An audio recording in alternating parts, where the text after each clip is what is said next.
Ce tutoriel vidéo a pour objectif de vous présenter les différents statuts possibles des candidatures. Vous êtes sur votre accueil chef d'établissement, vous vous rendez au menu Session inscription, vous cliquez, vous choisissez une formation, puis cliquez dans l'onglet Inscription. Vous avez donc une liste d'auditeurs pour lesquels vous choisissez un auditeur, candidat, et sur cet écran, en glissant le curseur, vous visionnez l'ensemble des statuts possibles pour cette candidature. Nous allons donc vous décrire l'ensemble des statuts et publipostages qui vous sont proposés. En premier lieu, la candidature. Il s'agit du statut par défaut qui vous indique un état non validé. Elle est obtenue dès l'inscription de l'auditeur sur le site public et elle donne lieu à un publipostage lorsque vous la validez. Sur un deuxième cas, vous avez donc le statut pour manque de place. Dans le cas où vous n'avez plus de place pour la session choisie, dans ce cas, vous avez également un publipostage. En troisième lieu, vous avez l'absence de prérequis. Dans le cas où le candidat ne dispose pas des prérequis indiqués sur la fiche descriptive de la formation, sa candidature n'est donc pas retenue et vous pourrez également procéder à un publipostage. Le cas de la candidature retenue, lorsque vous validez directement le candidat car il dispose de tous les critères de priorisation de niveau, et ce cas sera l'objet d'un tutoriel spécifique. Vous avez pour ce cas également un publipostage associé. Puis le cas d'une candidature mise en liste d'attente. Dans ce cas, le candidat dispose des prérequis, mais le nombre maximum d'inscrits est atteint.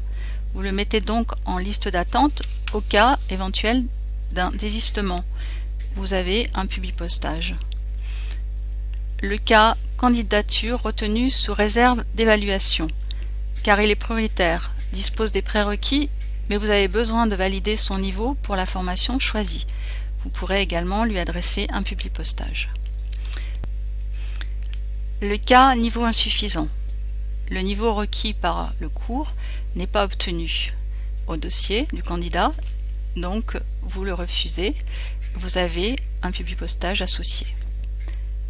Ensuite, candidature mise en liste d'attente, convocation à évaluation. Le nombre maximum de candidats retenus sous réserve d'évaluation est atteint. Ce candidat est donc mis en liste d'attente sous réserve d'une évaluation. Vous disposez d'un publipostage correspondant. Ensuite, le cas désistement. Lorsqu'un candidat se désiste, ceci vous permettra de libérer une place au candidat en liste d'attente. Ce cas ne dispose pas de publipostage puisque c'est le candidat qui a décidé de se désister. Ensuite vient un cas de changement de session au sein de votre établissement qui est traité en deux étapes. Changement de session non traité, changement de session traité. Ces deux étapes feront l'objet d'un tutoriel spécifique.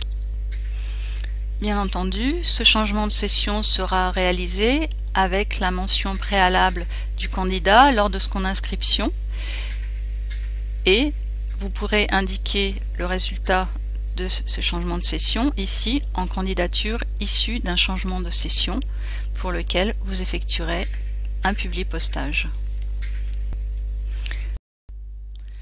Le cas de la réaffectation à traiter concernera un candidat qui n'a pas pu être pris dans votre établissement faute de place, mais qui a indiqué dans ses critères d'inscription qu'il accepte d'être inscrit dans un autre établissement.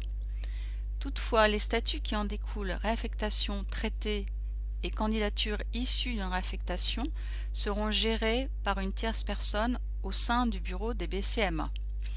À l'issue de ces traitements, vous devrez gérer les inscriptions des candidats issus de réaffectation dans votre propre établissement. Ensuite vient le statut de l'inscription. Celui-ci indique une inscription définitive du candidat sur la session. Puis le cas de l'exclusion traite de cas particuliers à la suite de dysfonctionnements. Puis enfin le cas annulé qui pourra être utilisé lorsqu'une session sera annulée. Nous avons donc parcouru l'ensemble des statuts existants, chaque statut répondant à un besoin précis.